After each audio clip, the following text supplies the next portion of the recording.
Over the past several weeks, tensions between the United States and Iran have once again moved to the center of international attention. Military activity in the Persian Gulf has increased. Diplomatic channels have become more active.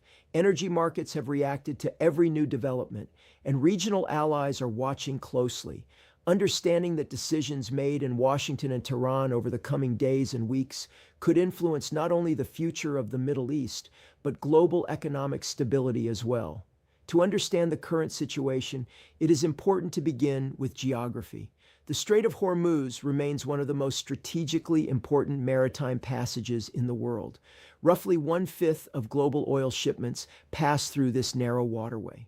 Major energy producers in the Gulf depend on it for exports, and global markets monitor any disruption there with extreme sensitivity. Even minor incidents in the strait can cause immediate consequences. Insurance rates for commercial shipping can rise sharply. Oil prices can respond within hours. Regional governments can begin shifting military assets. And global investors often interpret instability in the area as a warning sign for wider economic uncertainty. That is exactly why recent developments in the region have attracted such serious international attention. In the past several days, the United States has increased naval activity in and around the Persian Gulf. Several American guided missile destroyers, supported by reconnaissance aircraft and surveillance assets, have been conducting freedom of navigation operations near key shipping lanes. According to military officials, these operations are designed to ensure that international commerce can continue without interference and to demonstrate that critical maritime routes remain open. At the same time, Iranian naval units, including forces associated with the Islamic Revolutionary Guard Corps, have also increased operational activity. Fast patrol boats, coastal radar systems, drone surveillance operations, and missile monitoring units have all reportedly been placed on higher alert. Neither side has officially declared an escalation, but both sides clearly understand the strategic importance of signaling strength without crossing the threshold into full-scale conflict. That balance between pressure and restraint has become one of the defining characteristics of the current standoff. Over the past year, the relationship between Washington and Tehran has been shaped by multiple overlapping issues. The first is Iran's nuclear program. American officials continue to express concern about uranium enrichment levels, inspection access, and the long-term breakout capacity of Iran's nuclear infrastructure. Iranian officials maintain that their nuclear activities remain civilian in nature and within their sovereign rights. However, the gap between these two positions has continued to create friction. International observers, including European governments, the International Atomic Energy Agency, and regional intelligence services, have all been closely monitoring developments. Recent reports suggest that the United States is pushing for a new framework, one that would include longer restrictions on uranium enrichment, expanded inspection authority, and stronger verification mechanisms. Iran, meanwhile, continues to insist that any serious agreement must include meaningful sanctions relief, access to frozen assets, and guarantees that future American administrations cannot simply abandon the deal. This issue alone would be complex enough, but the nuclear file is only one part of the broader picture. The second major issue is regional security. American military planners remain concerned about Iranian influence across Iraq, Syria, Lebanon, and Yemen. Over the past decade, Iran has developed a network of regional partners and proxy groups that allow it to project influence far beyond its borders. From Washington's perspective, these networks represent both strategic challenges and operational risks. For Iran, however, these relationships are often described as essential elements of national defense and regional deterrence. This difference in strategic thinking creates a constant source of tension. When American forces reposition assets in the Gulf, Iran sees pressure. When Iran expands military coordination with regional partners, Washington sees escalation. And when both sides react at the same time, the possibility of miscalculation increases significantly. This brings us back to the Strait of Hormuz. Over the past week, several commercial shipping companies have reportedly adjusted transit schedules through the region. Some insurers have increased premiums. Energy traders have begun pricing in additional geopolitical risk. None of this necessarily indicates that war is imminent, but it does show that markets are taking the situation seriously. For global economies already dealing with inflation, supply chain uncertainty, and energy market volatility, instability in the Gulf creates immediate concern. A disruption in shipping routes does not remain a regional problem for long. It quickly becomes a global issue. In Washington, policymakers appear to be pursuing a dual-track strategy. On one hand, the United States continues to maintain military readiness. Carrier groups remain within operational range. Air assets continue reconnaissance missions. Missile defense systems remain active across allied positions in the region. And intelligence monitoring has intensified. On the other hand, diplomatic channels remain open. Reports suggest that back-channel communications involving Oman, Qatar, and Pakistan have become increasingly active. These countries have historically played important roles as intermediaries during periods of tension between the United States and Iran.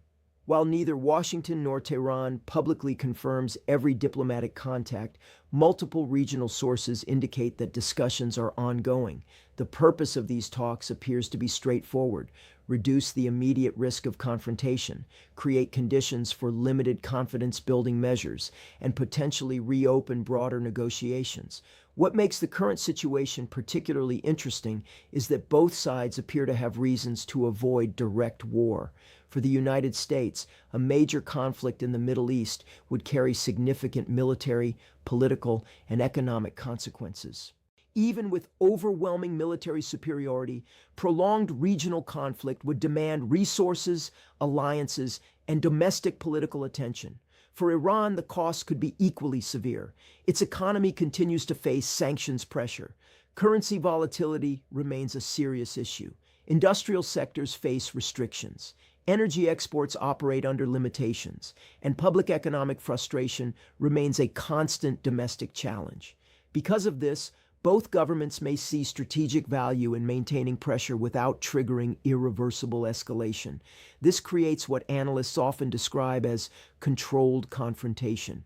Controlled confrontation is a situation where both sides continue to demonstrate strength, test boundaries, and send political messages, while simultaneously trying to avoid full military engagement. This strategy can work for a period of time, but it also carries risk.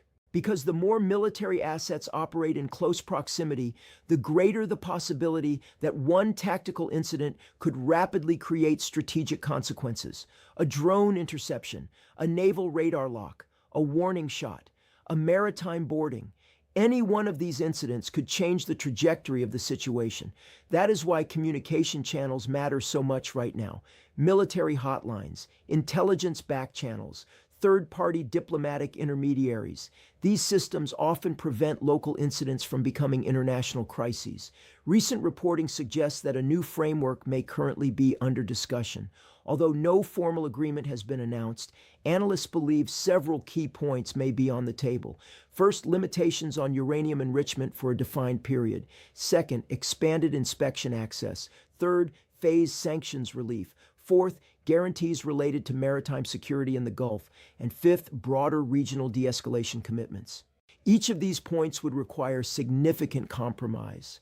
And compromise is never easy in a political environment shaped by years of mistrust. In Tehran, internal political divisions remain important. Some factions believe that strategic patience remains the best approach. Others argue that economic realities require practical diplomacy.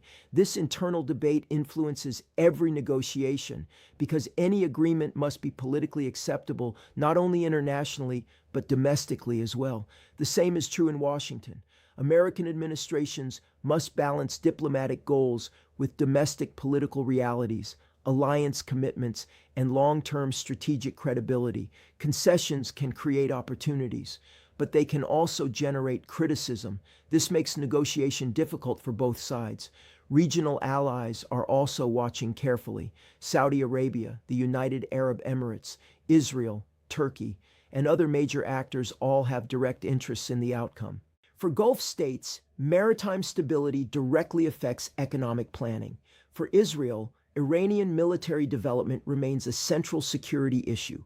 For broader regional governments, stability often determines investment, trade, and long-term strategic planning. This means that even bilateral negotiations between Washington and Tehran have wider geopolitical consequences. The global energy market is another major factor. Any sign of disruption in the Gulf immediately affects oil futures, natural gas contracts, shipping rates, and currency markets. This creates pressure on all governments involved. Because modern conflicts are no longer purely military, economic consequences now unfold almost instantly. Markets react before governments even release official statements. This creates a different kind of strategic battlefield, one where information, perception, and financial confidence become almost as important as military strength. And in today's digital environment, information moves faster than ever. A single statement from an American official can move markets. A single announcement from Tehran can affect investor confidence. A naval incident captured on video can dominate global headlines within minutes. This means that public communication has become a critical part of strategic competition. Both Washington and Tehran understand this. That is why official statements are often carefully worded. Sometimes what is not said matters as much as what is said. Strategic ambiguity remains one of the most important tools in modern diplomacy. By leaving intentions partially undefined, governments maintain flexibility, they preserve deterrence, and they avoid locking themselves into public commitments that may later become difficult to manage. That appears to be exactly what both sides are doing now, projecting strength, preserving flexibility, maintaining pressure, avoiding irreversible escalation. But the question remains whether this balance can continue indefinitely. History suggests that prolonged standoffs eventually force decisions. Either diplomacy produces progress, or pressure creates new confrontation. At this stage, both outcomes remain possible. What makes this moment especially significant is that neither side appears willing to fully step back, yet neither side appears eager to move toward open war either. That creates one of the most delicate strategic situations in international politics, a balance built on deterrence, communication, economic pressure, and military readiness. And for now, the future of that balance may depend less on public speeches or media headlines, and more on quiet conversations happening behind closed doors in Washington, Tehran, Doha, Muscat, and Islamabad. Because in conflicts like this, the most important developments are often the ones that happen far away from cameras, microphones, and official press conferences. And until those conversations produce clear results, the world will continue watching the Persian Gulf, monitoring every movement, every statement, and every signal coming from both sides.